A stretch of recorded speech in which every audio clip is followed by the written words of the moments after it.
Opening comments. I'm pleased to have Representative Elise Stefanik, who is our conference chair, join us. Thank you, Elise.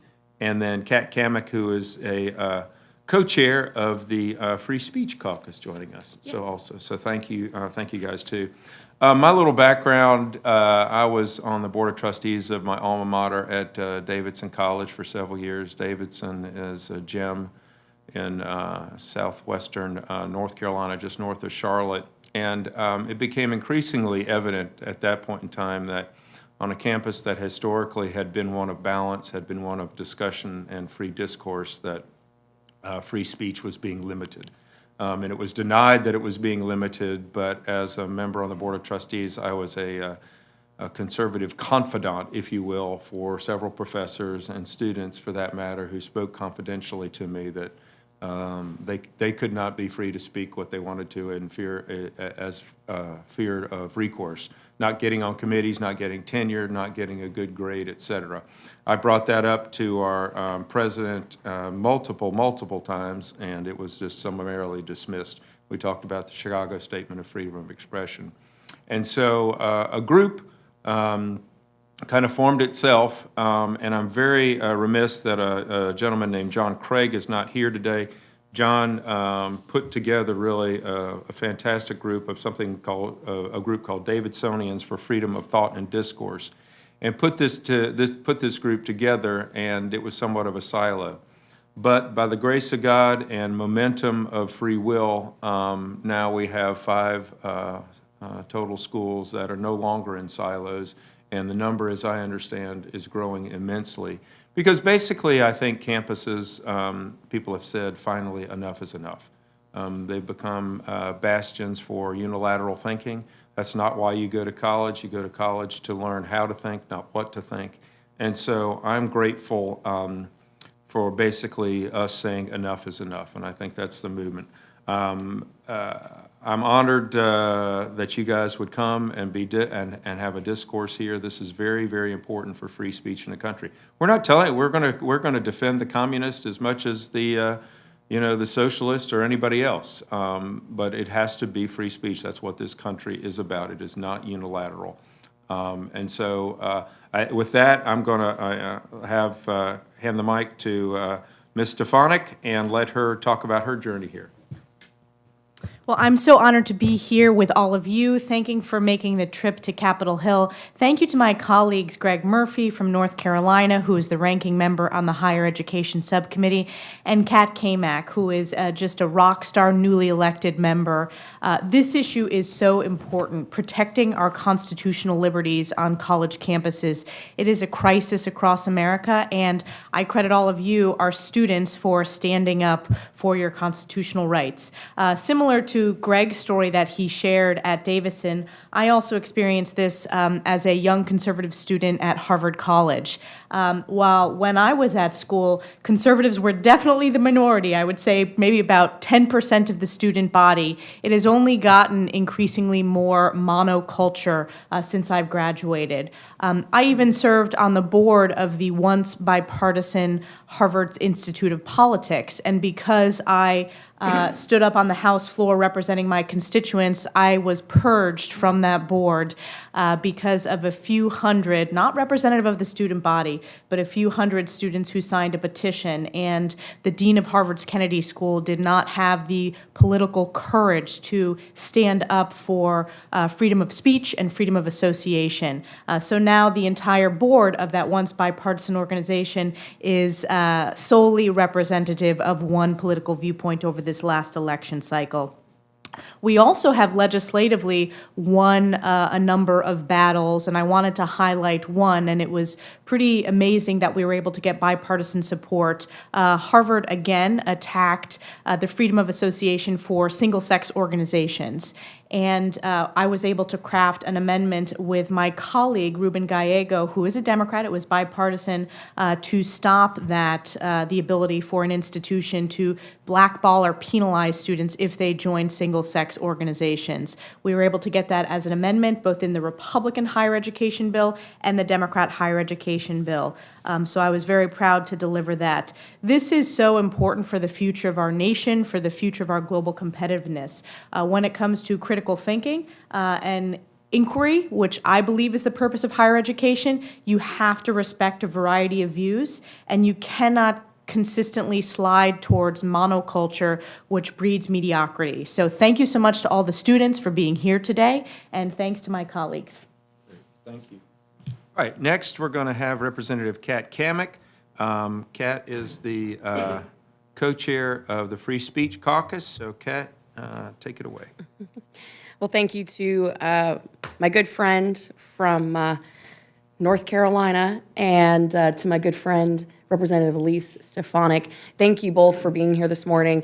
As the youngest Republican woman in Congress today, this issue is pretty close to my heart. It's not too long ago that I found myself an undergrad on a college campus on day one of Latin American politics, being told that every white Republican male was the source of world conflict. I knew on day one that was going to be a really, really hard class for me. And it actually ended up over the course of a semester turning into quite a battle that I didn't realize at the time would be formative for my future career, but ended up going so far as the professor trying to get me kicked out of school for presenting a conservative viewpoint and refusing to write my papers with a liberal slant. So that was the start of my experience on college campus, basically being told that if I do not adhere to a liberal ideology, that I would fail. And that, of course, has now turned into a position where I now serve as the co-chair for the Campus Free Speech Caucus, along with Representative Jim Jordan. And we're really proud to partner with YAF, because we have seen this same situation of students across America being bullied, hazed, harassed, being told that they must write their papers in a certain way if they want to get a passing grade, being subjugated to a variety of different attacks on their academic career, themselves personally, student groups. And as Representative Murphy hit on, we have seen that there are several university professors that have opted to step back and maybe keep their head down a little bit, maybe not sponsoring student groups on campus for fear of retaliation amongst their colleagues, which of course feeds into this culture of fear and a one-sided narrative, which Representative Murphy, you hit right on it. College campuses, universities should be a place where students are able to express themselves without fear, and should be a place where kids learn how to think, not what to think.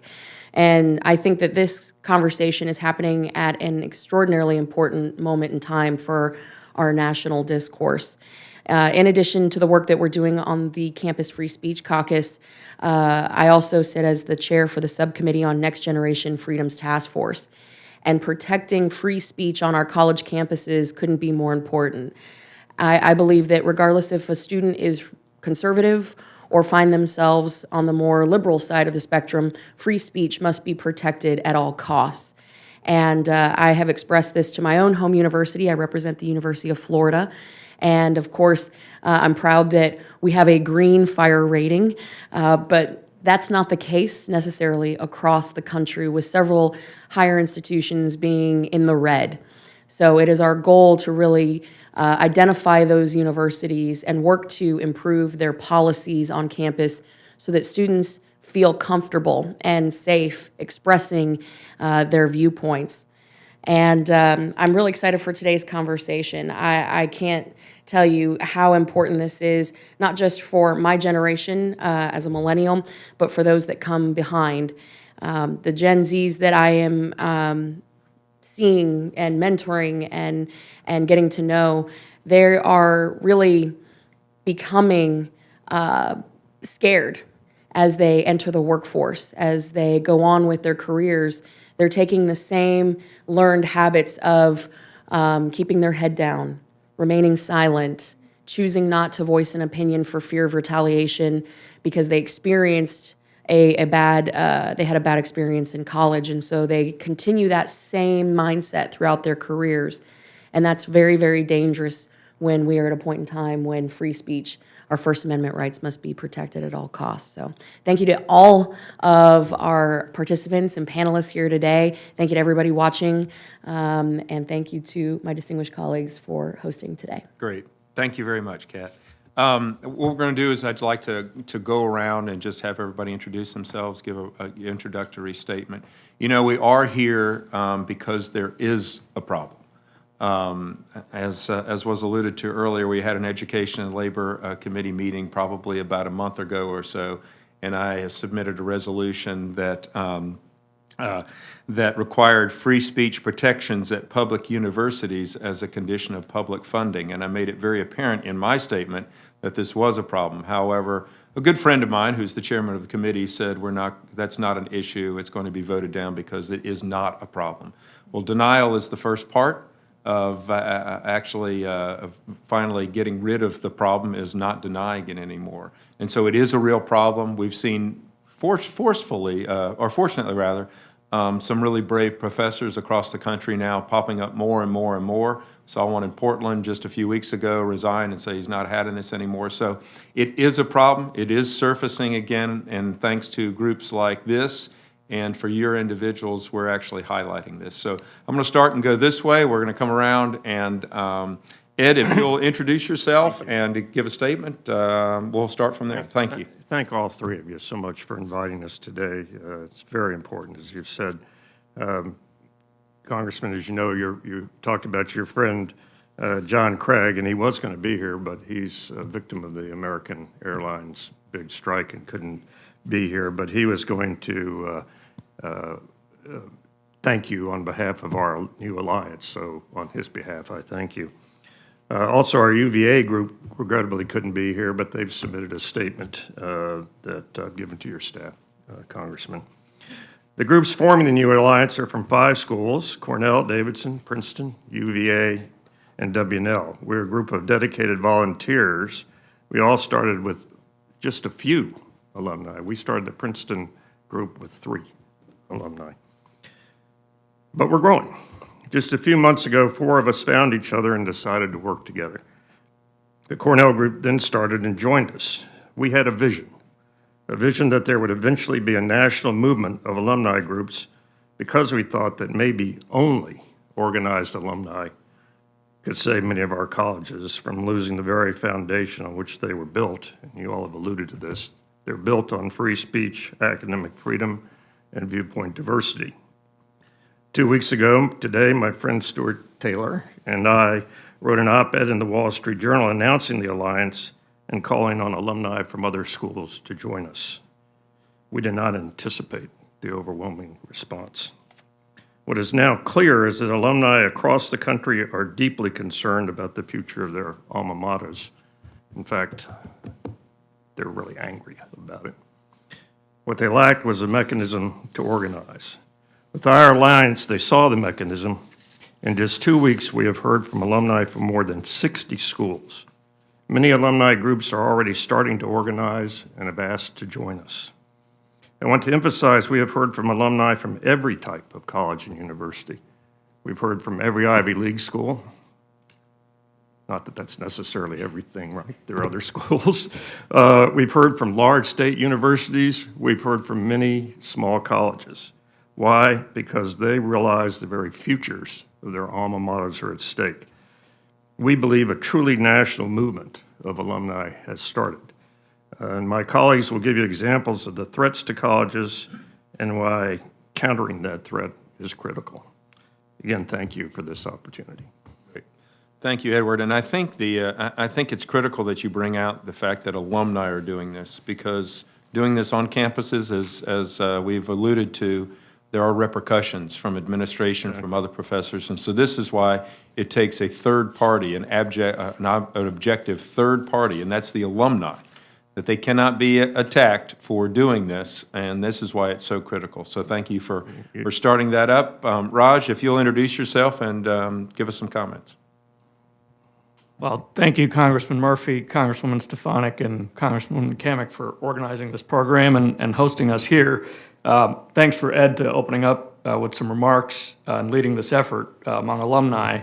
I'm here as an alumnus of one of the members of the Alumni Free Speech Alliance, Cornell University. I was an undergrad there, and also as a vice president at Young America's Foundation. So Carolee, my colleague here, has been involved with the Campus Free Speech Caucus with all of you. I've been involved with promoting intellectual diversity and free speech at Cornell, like everyone else here at their alma maters.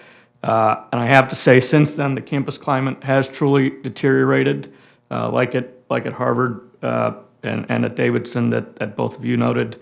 And the importance of alumni being involved, but also members of Congress being involved, cannot be overstated, I think. And I'll note just a few examples on behalf of my alma mater as we get started. For the purpose of the discussion, it's important to note at the outset that Cornell is a private institution, like many of our alma maters here, so it's not directly obligated or bound by the First Amendment like a public university might be, but there's a few important factors to note which I suspect applies to many private universities around the country. One is Cornell was a direct beneficiary of the Morrill Act in 1862, passed by the U.S. Congress. It was, if not one of the largest recipients, if not the largest recipient of a grant of land, which now allows it to operate 4 land-grant colleges in the state of New York. Second, like many private institutions, Cornell is a major recipient of American and New York State taxpayer funding, even though it's a private institution. And the last fiscal year, Cornell received more than $150 million in federal and state appropriations. And third, Cornell explicitly advertises itself as supportive of free speech and intellectual inquiry. And while it is not bound by the First Amendment in the same way as a UVA or a state university in New York might be, it is still obligated by law to provide what it promises to its tuition-paying students. And I'll give a couple examples here to show how the climate has deteriorated at Cornell. In 2018, a group of students on campus, similar to the Harvard Institute of Politics, a student group on campus chose to host Vice President Dick Cheney for a lecture. And here was some of the campus response. Multiple tenured professors on campus publicly criticized the students and Vice President Cheney, with one even stating, "You don't invite slime molds or mass killers to speak at your university because this gives them legitimacy and authority that slime molds don't even have." Second, radical activists hoarded 100 tickets to the event so that legitimate attendees who wanted to attend could not do so. And third, during the vice president's remarks, protesters interrupted him 3 times without being held accountable for it and for stopping the event. Second, more recently, in 2020, a professor at Cornell Law School by the name of William Jacobson posted on his personal blog, outside of his time dedicated to the university, about the Black Lives Matter riots around the country, criticizing them. And he wrote about Black Lives Matter's history.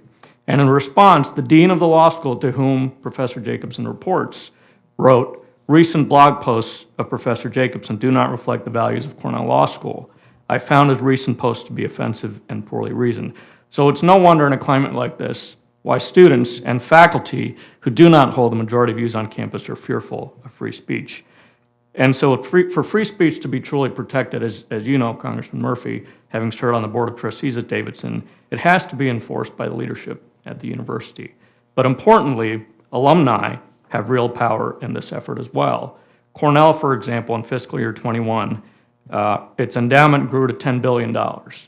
And Cornell currently receives major multi-million-dollar charitable gifts from alumni, like many universities around the country. And so for these reasons, both the U.S. Congress and for alumni of our own alma maters, I think it's important for us to be involved. And I think we're all looking forward to discussing with you how we might be able to do that. So thank you for your time.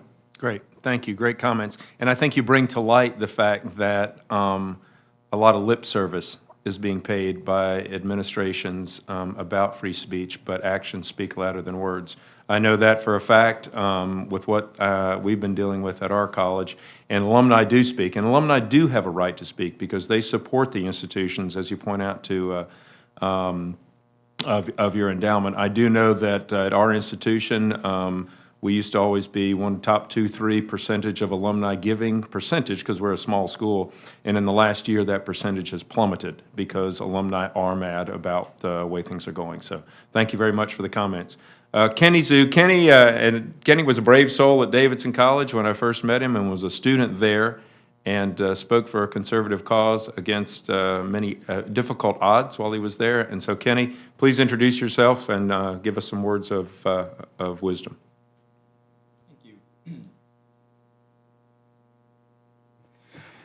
Thank you, Representative Murphy. I wish John Craig was here, but I'm here. I'm a member of Davidsonians for Freedom, Thought, and Discourse. I'm an alumnus of Davidson College. I'm here because there is a culture of arrogance among our administrators in colleges. They feel like they can impose any ideology, take any partisan political stance, use taxpayer funds to grandstand on any issue that they feel so fits them. Our president at Davidson College, while I was there, I saw this, submitted statements to the student body taking positions on HB2, the transgender bathroom bill that is, illegal immigration, anti-racism, and renaming. I don't care if it was the other way. I don't care what your stance is. That is a breach of your responsibility. She held a vigil for Trump's election in 2016. Nobody spoke who supported the president-elect. Now, I was irascible. I thought that the purpose, silly me, the purpose of the university was to share unpopular ideas. So I compelled her to sign the Chicago Principles. She wouldn't do it. And I faced enormous social consequences. As a result of my activism, I became notorious. People attacked me on social media.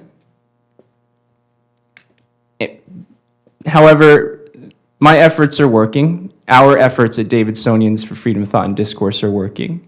A new survey will show that. A new survey that we will release will show that a significant majority of donors at Davidson College will cut back their giving to the college because of these issues. What happened to higher learning and intellectual debate? Speaking personally, like financial institutions can be held liable for ignoring their fiduciary responsibility to students or to people, colleges should be held liable for fostering administrative bloat and ignoring their commitment to excellence.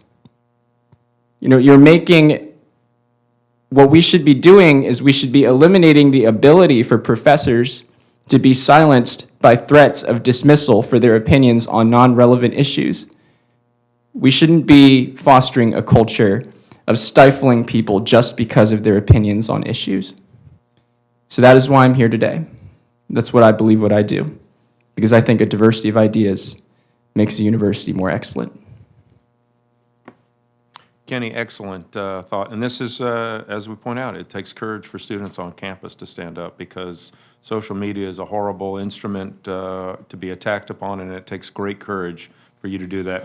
And we thank you for doing that. We do. And I think people across America, and more as we get this movement going, will look to you and thank you for your leadership. So I'm going to defer to my good friend at the end of the table. If you'll just introduce yourself and then go and tell us some also words. Sure. I'm Stuart Taylor. I'm co-founder of Princetonians for Free Speech with my friend Ed Yingling.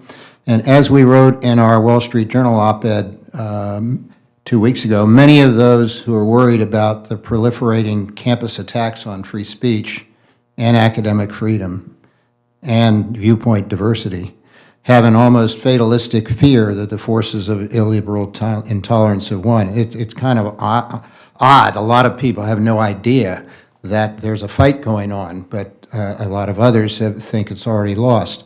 But the battle is not lost. The Alumni Free Speech Alliance, which will grow rapidly with influential allies such as FIRE and the American Council of Trustees and Alumni, will fight for free speech and related values on campus in every way that we effectively can. While the people who dominate most universities claim to be the cream of the intellectual crop, they are either clueless about or indifferent to a very fundamental fact. That fact is that any institution that fails to champion free speech, academic freedom, and viewpoint diversity, the values that drives truth-seeking, does not deserve to be called a university. Truth-seeking is the core of what universities should be about and what they claim to be about. This has been pointed out already this morning, but it can't be pointed out too often. The gold standard for promoting and protecting free speech and academic freedom on campus is the Chicago Principles, which have been mentioned. They are called that because 7 years ago, the University of Chicago adopted the most enlightened rules ever devised for protecting free speech, freedom and expression at public and private universities alike. 78 four-year colleges and universities have adopted the Chicago Principles, but almost 2,800 others have not. That is extremely disappointing. All 2,800 should not only adopt the Chicago Principles, but live up to them, educate all students about them, make them part of freshman orientation, and vigorously enforce them, as some institutions, unfortunately including my alma mater, Princeton, have failed to do. They adopted the Chicago Principles, and now they're trampling all over them in the way they behave. We will push very hard for them to do better. Thank you. Great, thank you, Stuart. And again, we go back to the fact that actions speak louder than words. It was so, to Kenny's point also, we had an email come out from our college recently, and then there was a section of the email called, quote, non-news. I think that was the sequitur or the one that took the place of fake news, but basically that's a dismissive tone of administration as to a dissenting voice. So actions do speak louder than words. But thank you. Thank you guys for pushing that out even further. So, all right, Tyler, come on and tell us who you are and what you do. Good morning, and thank you, representatives, for hosting this roundtable this morning. My name is Tyler Coward, and I am the Senior Legislative Counsel at the Foundation for Individual Rights in Education, or FIRE. FIRE is a nonpartisan nonprofit organization dedicated to protecting the free speech and due process rights of students and faculty on college campuses across the country.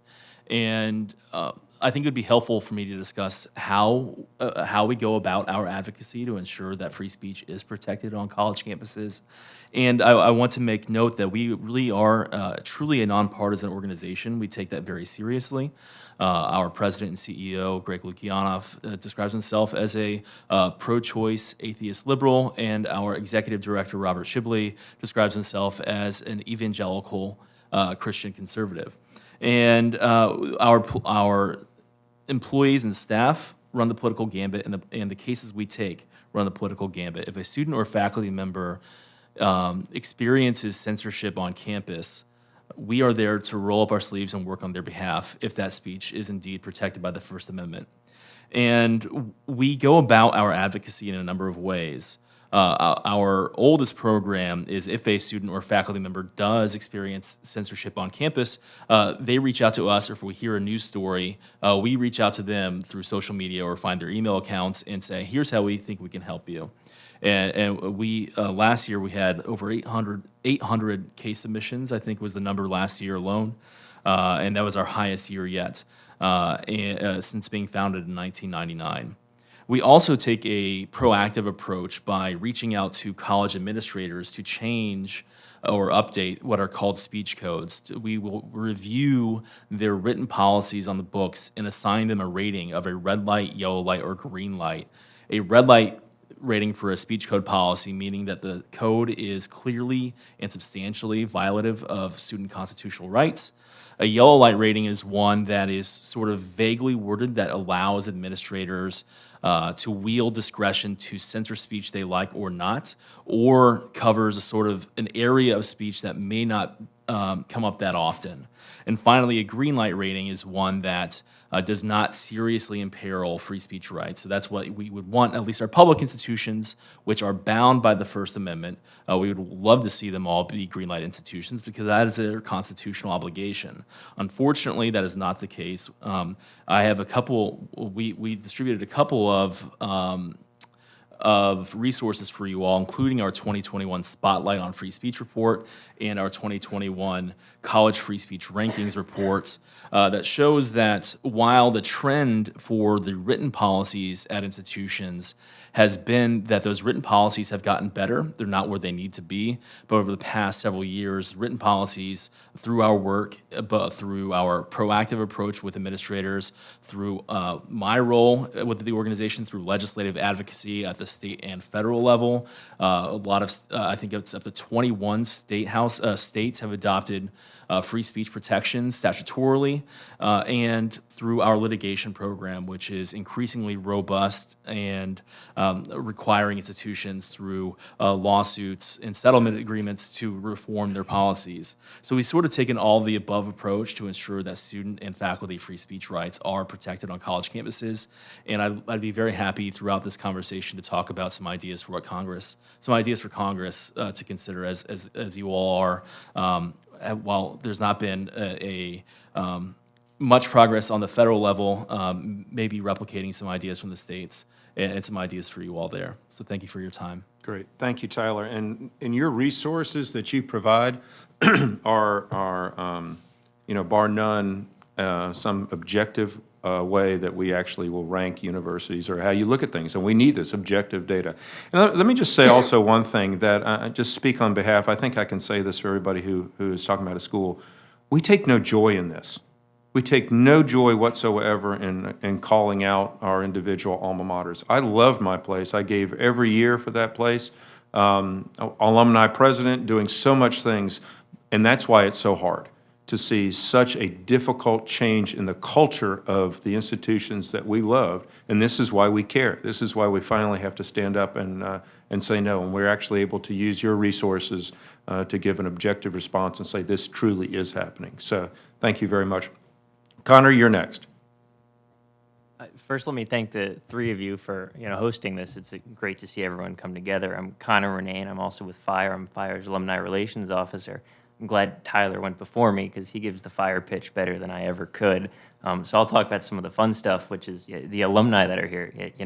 I've been in higher ed for a couple years now, and I've been to far too many college graduations. And the one consistent thing I've noticed is the student goes on the stage, shakes the hand, gets the fake diploma, and as they're on their way back to their seat, before family congratulates them, before a friend congratulates them, they're shaking the hand of the alumni association. Someone there is handing them a fancy pen, giving them a flyer saying, here's how you can give back now that you've graduated.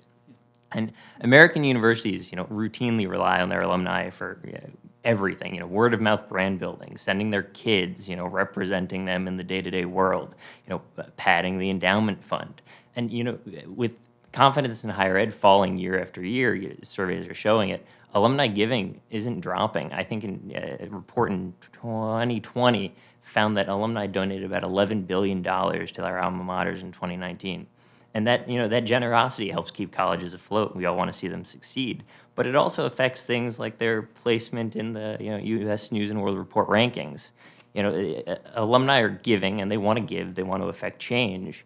But they don't realize that desire to, help can also drive the change they think needs to happen, whether it's, donating their dollars to speaker series for individual programs. They have this influence and they can leverage it. And it is great to see the Alumni Free Speech Alliance and these 5 alumni groups, step forward to lead the charge. Groups like FIRE can provide these great resources to, equip them with what they need, but it's that personal, that intimate connection with their alma mater that is truly gonna affect change for all those students on those campuses. So I wanna thank you all for doing what you're doing, and again, thank the 3 of you for allowing us to discuss this.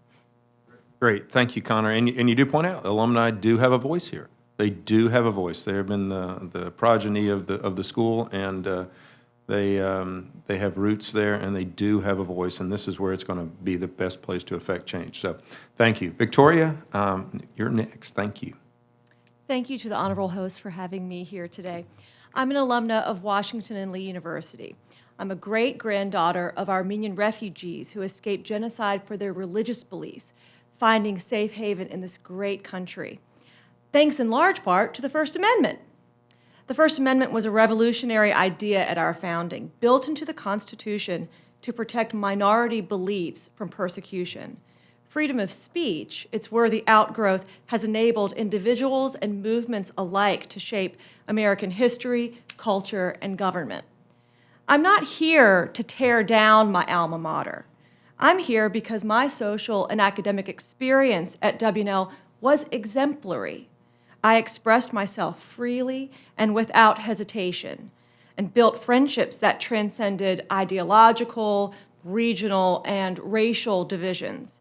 In point of fact, in 2015, W&L was the 10th university to sign on to the Chicago Principles, committing themselves to freedom from institutional censorship, full freedom in research, with a commitment to prudence, accuracy, and uninhibited debate. Despite this, on Washington and Lee's campus, we're now witnessing behavior from their administration that defies these principles. Last year, I received an email from a professor at W&L who has since left his prestigious post. He wrote me, and I quote, "I have found it increasingly difficult to have a voice without retribution. Diminishing alumni financial support will hurt, but losing W&L's strong alumni network will crush our ability to attract and place students," unquote. Just last month, the Washington and Lee College Republicans were shut down after handing out campaign materials for the Republican gubernatorial candidate, with a director of student activities citing a violation of W&L's tax-exempt status. I think level heads can all agree that the activities of college Democrats and college Republicans have historically represented their own personal views and not that of the university to which they are attached. When the spirit of free and uninhibited debate is eliminated from university campuses, I believe so disappears the growth and the learning that go with it. The result is ideological tyranny and sanctimonious pretension. Thank you. Excellent comments. I think we see this now more and more, the hypocrisy. What's good for one is not good for the other, and vice versa. So thank you for bringing that out. That's a very chilling comment. So Carol Lee, if you'll introduce yourself and tell us a little bit about what you're doing. Yes, sir. Thank you. I'm Carol Lee Geis. I serve as Capitol Hill Outreach Director for Young America's Foundation, so I hope to also provide a bit of positive updates around this table with my opening remarks. So I'm honored to be here representing Young America's Foundation, which has been around since 1960 when it was founded in William F. Buckley's living room. I wanted to share a little bit about the work that we're doing with the Campus Free Speech Caucus, the leadership of Congresswoman Cat Kamik, Congressman Jim Jordan, and of course Dr. Murphy has been a huge and integral part of that as well. The reason that we kind of formed this group, we would find when we would meet with legislators about campus bias updates going on in their districts and in their states, folks, elected officials, were completely shocked. It wasn't just schools like Ivy Leagues and schools represented around this table. It was schools like where I went, a small Southern Baptist school in Birmingham, Alabama, where I was told when I started trying to start a YAF chapter that it was offensive to communists, and to which I said, communists are offensive to us. But that was a testament that liberal academia has really infiltrated everywhere. We have a tip line. If you go to yaf.org/tips, you can actually click on the different states. So it's the Alabamas and the Arkansas that are just shocking stories that we receive from students who are facing crazy things, not just on college campuses, but on high schools, preschools. We had a preschool in Iowa. The students were forced to complete a Black Trans Lives Matter coloring book in a small town in Iowa. So this is just so shocking. Another thing I want to note is that so much of the battle for our culture does take place on college campuses. We have a speaker who always says that a college campus is like looking at a crystal ball 5 years into the future, and that's so true. Things like burning the flag, not standing for the national anthem, those sorts of things all started on college campuses, so it's so important that we hone in on what's going on. updates, which is why the Campus Free Speech Caucus is so important. It's a bicameral force now. We've had the leadership of Senators Tom Cotton and Marsha Blackburn. Senator Daines, Braun, Marshall, Bozeman, and Grassley have all signed on to this important group, and they actually introduced 2 pieces of legislation. One was the companion bill to Dr. Murphy's free speech resolution. So that's very promising. I think that building this traction for not if, but when we take back the majority is so key. So we also hope to bring these caucuses to state legislators and also work with governors. Governor Scott Walker is the president of Young America's Foundation now, so we're really hopeful to bring that to groups, since so much of, governors they appoint these folks and don't necessarily know what kind of bias or liberal slant they may be bringing to public universities. So we hope to unite the conference on this issue, but also it should be a bipartisan issue. I know we're going to talk a little bit more about that, but I'm really honored to be here and help guide this discussion as well. Thank you. Carolee, thank you very much. And we do point out that this is not one particular party or another. This is everybody. But then again, it is everybody. We talk about inclusivity and all these words that are used in great rapidity these days, but now we're talking about everybody and not unilateral decisions. And so it is a little scary to see what's happening on some college campuses, to be a harbinger of what's going to happen in the future. But our job is to help wake that up. So thank you all for your comments and your participation. What we're going to do now is I'm going to turn this over to Representative Stefanik. What we're going to do is just kind of throw out some questions and just kind of have a freelance discussion a little bit, and then I'll turn things over to Representative Kamik for the same kind of thing. We have a little bit longer time than just past 10 o'clock. If people have to leave, we can probably go till 10:20 or so, if people can stay. This is such an important issue, we don't want to rush it. So Representative Stefanik, I'll turn things over to you. Thank you so much for all of your comments. I have 2 questions I'd like to start off and kick off this conversation. The first is the chilling effect on the student bodies at the undergraduate level. I talked about my experience as a board member of a so-called bipartisan organization, but what was amazing was the number of young students that reached out after I was kicked off the board saying that they feel they cannot be intellectually curious, that they cannot share their viewpoints. So I'm curious if you have data or other stories of the chilling effect among young students who, again, the purpose of a university is to foster that intellectual debate, not silence viewpoints. That's question 1. The second topic I'd love to delve more into, Raj brought this up from Cornell University. I understand there's a difference between public and private institutions, but the reality is our higher ed institutions across this country rely on hundreds of billions of taxpayer funds, and they have, I believe, a responsibility to support the constitutional right of freedom of speech. So those are the 2 topics. I'll throw it out there. I would love. What I'll do is if you, just so we have decorum here, just raise your hand and I'll recognize you, and that way we can move along things. So, all right, Victoria, thank you. I would love to give you some data. I think this might be fire data. So sorry to take your data, but this is relevant to your first question, Congresswoman. More than 80% of students report censoring their viewpoints at their colleges at least some of the time, with 21% saying they censor themselves often. Another piece that I think is really compelling is 2/3, 66% of students polled say it's acceptable to shout down a speaker to prevent them from speaking on campus, with almost 1 in 4, 23% saying it's acceptable to use violence to stop a campus speech. Tyler. Yes, thank you. In this campus or the college free speech rankings report, starting on page 14, 13 even, we have a lot of data, going back to page 10 even, talking about how in our survey of students across the country, asking them questions, how comfortable are you expressing unpopular views on campus? How comfortable would you feel expressing disagreement with one of your professors about a controversial topic in a written assignment?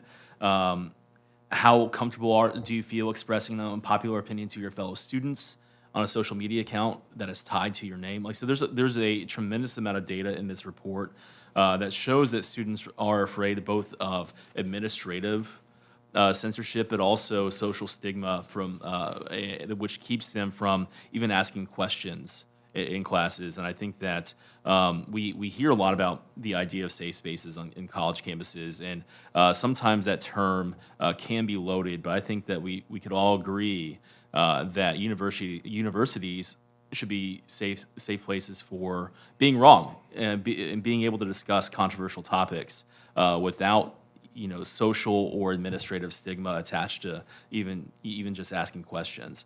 So I think that this report here will show that there is a problem on college campuses with the culture, and that the more administrative support for free speech on campus, the better policies they have on campus, the more free students are, and the more comfortable they are in discussing these topics. Great, thank you. Kenny?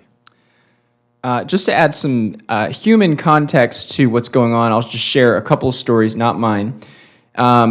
A student at Davidson College, Kelly Fitzgerald, class of 2021, was asked by her basketball coach to support Black Lives Matter by putting on a T-shirt before the basketball game. And this is, at this point, what we're talking about here is an abuse of responsibility, because you're a basketball coach. Your responsibility is to get people involved in basketball and to bring the cohesion to the team, not to impose your political ideology upon a student. And she willfully dissented, and immediately many members of the basketball team that she thought were friends to her unfollowed her, unfriended her. That's what's happening. People will say, oh no, she has a right to speak or say whatever she wants. But when you're in a position of authority, whether you're a basketball coach, whether you're a president, whether you're a chairman of the board, you have a responsibility to create the culture that you want at the university. And that's what's being abused at these colleges and universities today. That's what I'll say.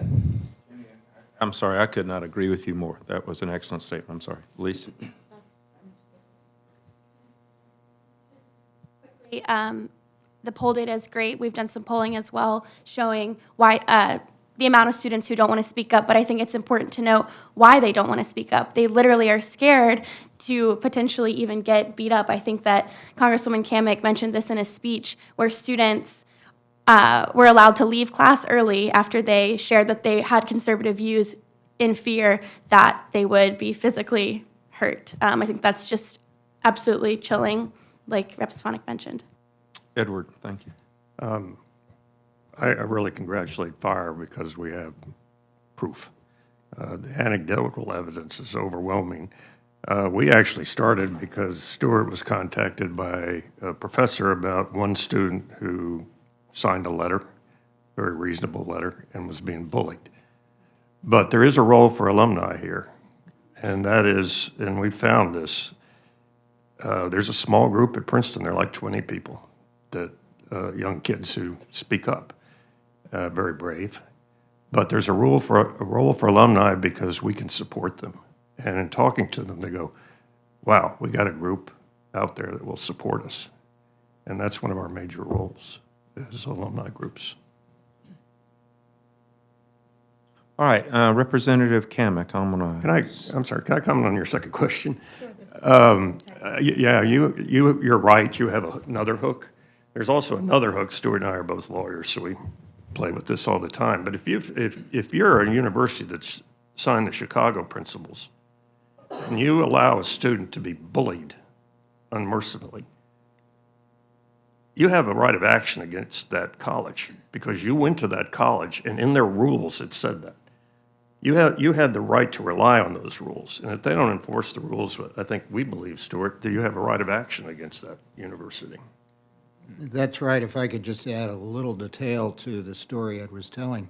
This young man, who is not a warrior type, he'd signed this very temperate statement by the Princeton Open Campus Coalition dissenting from some other students' demands, lots of other students' demands, for censorship, basically. And on social media, various other students called him a racist, they called him a fascist, they called him a Nazi, they called upon all students to ostracize him, and, you know, he was just crushed. I mean, somebody else might have gone right back at them, but not everybody. And that's the kind of thing kids are contending with at college now if they want to speak out against, you know, the conventional wisdom. And it does come from the top, as Kenny pointed out. It does come from the president. It does come from the Board of Trustees. It does come from student leaders. It does come from the top. The authoritarian, do as I do, or else you'll be canceled or marginalized or bullied. So, Well,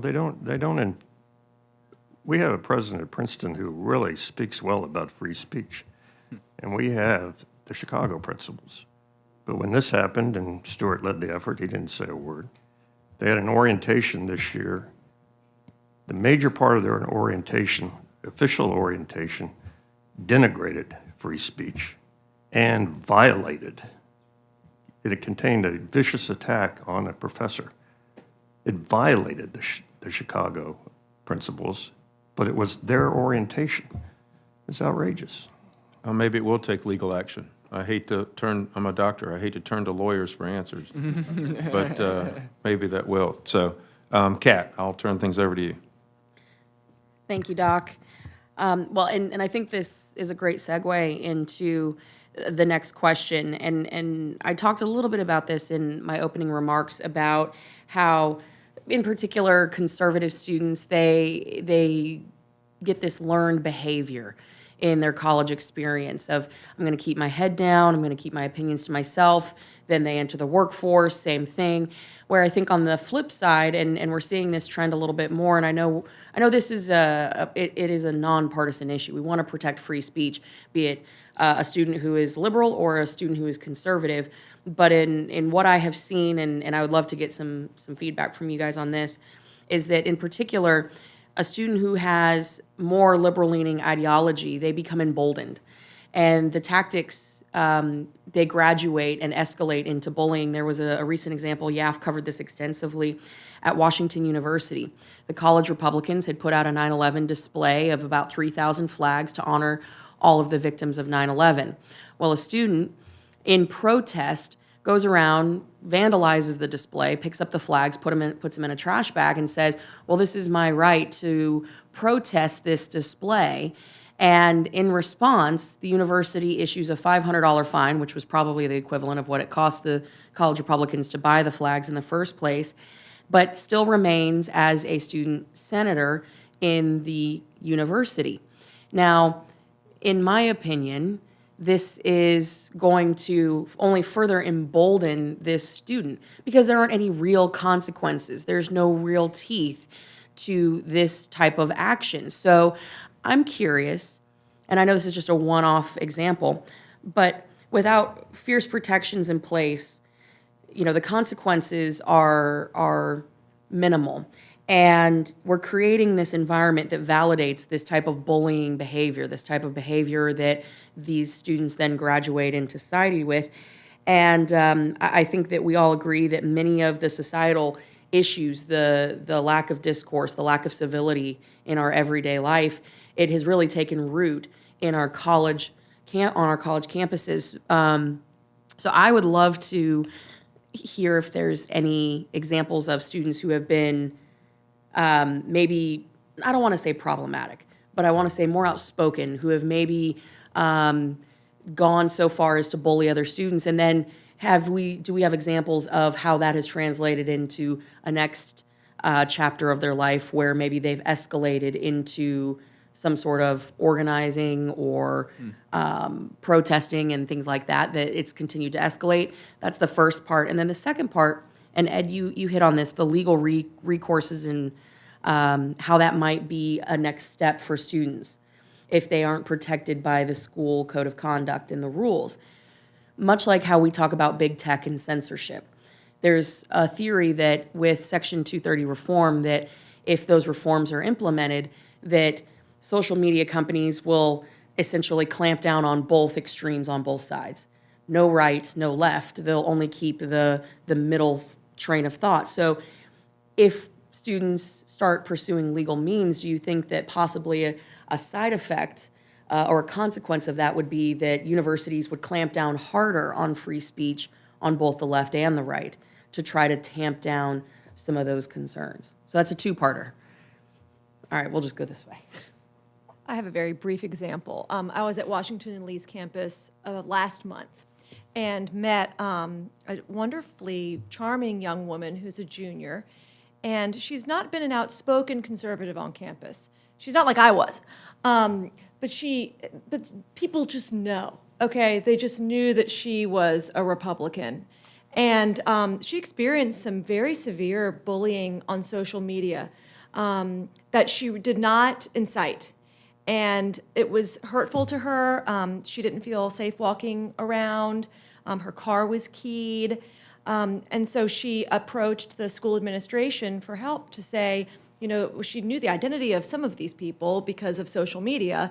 She said, you know, I'd like to have a discussion with them. Can you facilitate a discussion so I can learn what in the world did I do to offend you? And let's talk about it. Let's figure it out. I mean, Washington and Lee is a really small campus.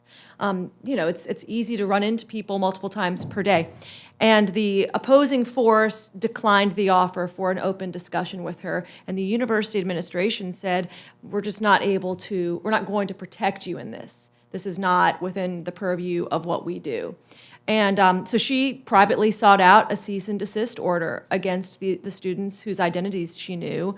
And that shut it down. But the point is, she went through what you would bureaucratically think was the right process. Approached school administration, a young woman not feeling safe on campus, and she was stonewalled. So I think if the tables were turned and she was a student with a different set of ideas, of personal beliefs, I think they would have protected her. So that's just an example. It was really disappointing to me to learn that. So I don't know, I mean, in terms of the behavior of those students who are bullying her, escalating their behavior, who knows? Only time will tell. I just think that there's a feeling of unmitigated anger that they can have. So the examples are numerous. That's a great one. I'm almost forced to question, do the students know better? I think we've hit a point where we can't expect students to graduate from K through 12 and step foot on a college campus and understand, you know, how the First Amendment applies to them, why academic freedom is so important. You know, in the 1940s, Yale releases these, you know, great reports. You know, a college campus is a place you can speak the unspeakable, question the unquestionable. We're not introducing students to that these days. So are they adapting to a culture that's there? What can universities, what can colleges, what can alumni do to change that? You look at schools like Purdue that take, you know, they dedicate orientation time to throwing students into these debates, and they say, you know, you're going to go butt heads, but welcome to college. So, you know, you can punish on the back end, but are there ways to teach and instruct and ameliorate and, you know, fix the culture before it sinks its teeth in and is stuck there forever?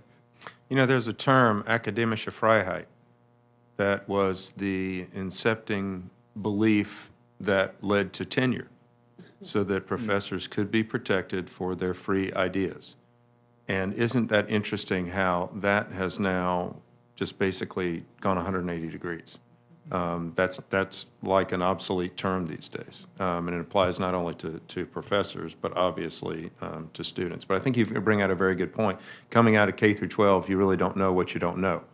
And it is imperative that this group, and as we move forward, as Ed pointed out, that this is something that orientation in every single institution needs to have, and it needs to have teeth in it also. So I'll turn over to Ed.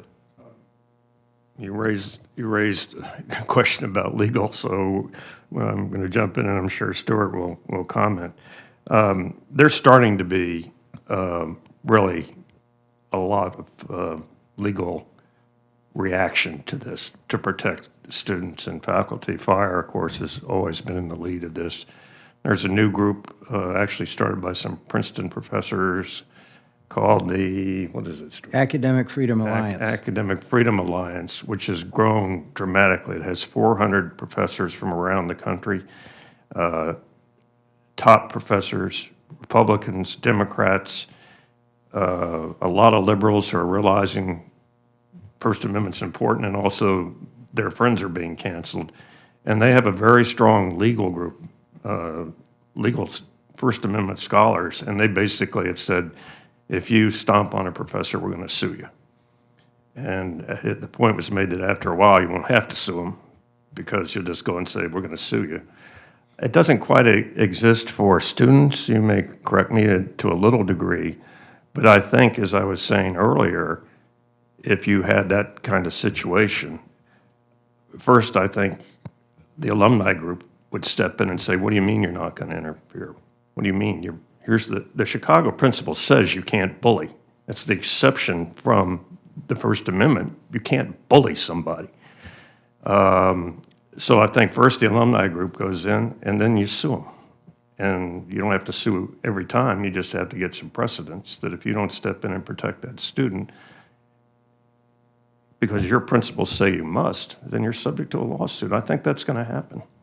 I think that follow up with that, that was always one thing that it was always when I worked in the hospital full-time. If we always followed our bylaws, we were fine, whatever our bylaws say. So if you put it in your statements, you have to follow it. So I think I hate to say this, but I think, one thing I think that's come out is there has to be some legal action and repercussions. Yeah, So- I just add that Stuart and I aren't litigators. So No, you that's- may that's think we're fine. just I hard hate litigators. I hate to advocate We're for actually- legal. But while we're on litigators, among the lawyers who have joined the Academic Freedom Alliance are Floyd Abrams, the most famous First Amendment lawyer of the 20th century, Paul Clement, by consensus, the very top Supreme Court advocate in the country, or one of them, Lisa Blatt, probably the top woman Supreme Court advocate in the country. These are very serious heavyweights who are on our side. Well, one thing I just like to bring up is that when we're talking about students being ostracized or bullied on campus, we need to be careful about a congressional, I think, solution to this problem. Because oftentimes speech directed at a person disagreeing with them is also protected speech. You're free to disagree with another person, sometimes vociferously. Luckily, we have Supreme Court precedent for when peer-on-peer harassment crosses the line from protected expression to unprotected harassment. And that was set forth in a case called Davis versus Monroe County Board of Education. That was a case that was decided in the Title IX context, but should courts have used that standard that conduct has to be unwelcome and it has to be so severe, pervasive, and objectively offensive that it effectively denies the victim's access to their education. So that is a high threshold, but appropriately so, because we want to protect this exchange of ideas on college campuses to the fullest extent we can. So while we are talking about, yes, there are perhaps some cultural issues on campuses, perhaps we could teach students how to be better receptive to ideas that they dislike, or how to model civil discourse on campus. I think we need to be very careful before and craft, if there is a legislative solution to this, to craft it very carefully and narrowly to ensure that we are not infringing on, counter speech at the same time. Excellent. I'm going to defer to a Representative Stefan. Connor, you mentioned the Purdue example, that during orientation, students are really taught from the beginning that you should have these very challenging debates and have intellectual diversity. Stuart, you mentioned that the Chicago principles are the gold standard. Can you highlight colleges that are doing this exceptionally well, or other examples of those types of programs? I know we have the green light list, but as Dr. Murphy pointed out, a lot of lip service here. What are the examples of colleges doing this well? Well, Connor, you and I can both, I guess, jump in here. Purdue is a wonderful example. The University of Chicago is a wonderful example. I think Stuart mentioned earlier that there are up to 78 institutions that have adopted the Chicago principles. In some state, I think in 2 or 3 state legislatures, They require institutions through their orientation programming to advise students about what the state of the law is and the protections that have been provided by a campus free speech bill that has passed in that state. Whether or not the programming surrounding that orientation is really good is up for question. But FIRE does maintain a resource, an orientation resource for administrators, so that they can have sort of like a model for how to present what free speech rights are, how conflict might arise on campus, and I encourage anybody who's listening to take a look at that, particularly if you are an administrator on a college campus and want to ensure that free speech rights and robust discussion is happening on your campus. And I'd be happy to provide a link to that to your office as well. I'll give a few examples. So we've discussed before that the data shows that schools with administrations that go out and upfront say, this is who we are, we support free speech, we support discussion, we support debate, tend to do better in our surveys. It almost seems like students are coming to campus and they're getting it shoved in their face, and they go, oh, this is how I'm going to operate, this is going to be fun. They catch on real fast. You learn. You can look at Purdue's a great example. Claremont McKenna has great programs in place. There's also private programs, all campuses across the country. Stuart mentioned the American Council of Trustees. They have an Oasis of Excellence network, which is about 86, 87 private programs housed on campuses that are privately funded and teach civics and other important subjects that are not being discussed, and they immerse students. And while they cooperate, they also have some freedom to go against the university and curriculum or hiring faculty. You can look at the Arizona board. Karen Taylor Robson is a regent there who has been running a trustee debate series for students that every year blows me away by how interesting it is. I believe it's called the Regent's Cup. I could keep listing, places of optimism, state by state, but I don't want to ramble forever. So it's out there. We just need to figure out ways to touch more students whenever we have the chance. Yeah, just touching on what Connor said, there is something that Congress can do. The U.S. Department of Education has the authority to recognize accreditation agencies. Thank you so much. And thank you. Let me tell you exactly how these accreditation agencies work. A college like Davidson College submits an accreditation plan to these agencies who are independent, and the current plan at Davidson College is very, very bureaucratic and very against free speech, because the current plan makes it a priority to their main priority is to close the racial achievement gap, meaning providing an inclusive education specifically for minorities. Way too much focus in these accreditation plans is spent on providing a so-called inclusive education. Not enough focus is spent on actually challenging students.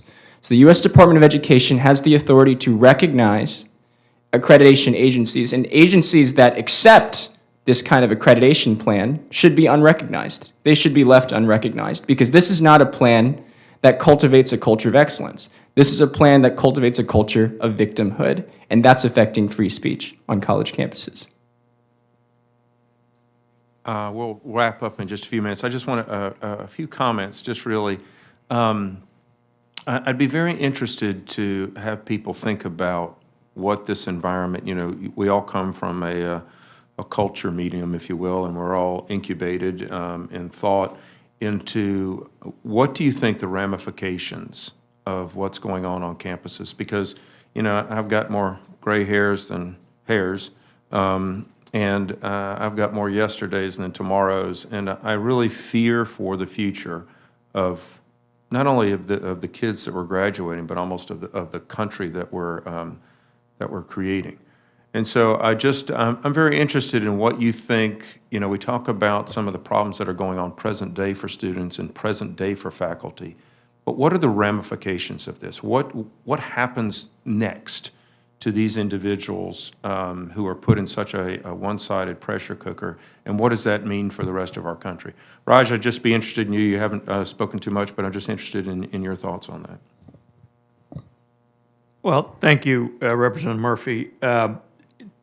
there are a couple related questions I think Congressman Kamik, you asked earlier as well, which is related to whether pressure on universities when it comes to free speech will actually force them to limit that free speech for all sides. And in terms of future ramifications for students in the country, I think many of us who are involved with campus issues, it's front and center for us, which is that universities and colleges often are not representative of the country as a whole. America, for the most part, is a 50-50 country. We have a mix of opinions on all sorts of issues, whether it's elections or ideological views or religious views, whatever they might be. And so when we're talking about campuses, including public universities, taxpayer-funded for the most part or entirely, which are operating in environments where alternate views do not get a fair showing. And I'll give you one example. Congressman Kamik, you noted the university you represent, University of Florida, so I hate to bring it up, but one example. In 2019, Young America's Foundation filed a lawsuit against the University of Florida, which you're well familiar with, it sounds like, in response to student fees, which every student was obligated to pay to attend. I think anyone who's attended has done the same, universities. However, the fees were being used discriminatorily against student groups, particularly conservative student groups. They did not receive the requested funding like a liberal student group would have. And so we filed a lawsuit against the university on behalf of two of the students there on campus. And so they had to go through, as enrolled students who were trying to get a degree to graduate and enter the workforce. In addition to that, they had to go through the bureaucratic and legal process to secure their basic constitutional rights, to which they were already guaranteed. And so when I think about the future of the country, I think of myself in the shoes of an average student today. If I have to go through that kind of process to ensure my basic constitutional rights are protected, I'm in a true minority. How many students would be willing to do that? Not to mention how many students' families would be supportive of that when they're trying to scrimp and save to provide for their students' basic education. So I think it's a very challenging position we're in. There are certainly cases of optimism around the country, and that's good to model behavior on. But the bar is so low today for universities to behave well, behave constitutionally, that I think unless we're truly vigilant, and we, I mean collectively, Congress, alumni, et cetera, very little will happen because universities have little incentive to change their behavior. I could not, that's such a germane point. It's true, because when you're on college campuses and, when I just think back on my days, I was all, focused on getting the best grades and going to medical school and doing those things. And Is that really what you were focused on? you asked my professor, I was the biggest nerd back then. Still am. But, you're focused. Most kids are there for a reason, some obviously for otherwise, but you're there at some of the hardcore places to, really get your degree. And do you just say, fine, I'll deal with it here as long as I get my purpose? But it's really, it's very frightening in that regard. So, look, I want to be respective of everybody's time. I think I'll speak for Representative Stefanik and Kamik for thanking you all for being here today.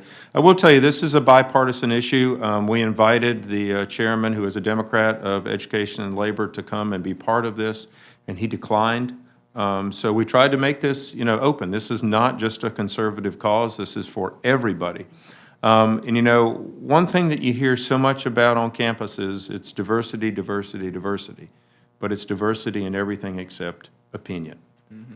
And that's what's happening today. And I think this roundtable today helps us bring light to this problem. And as this goes off, and so many times, we're not going to be ignored.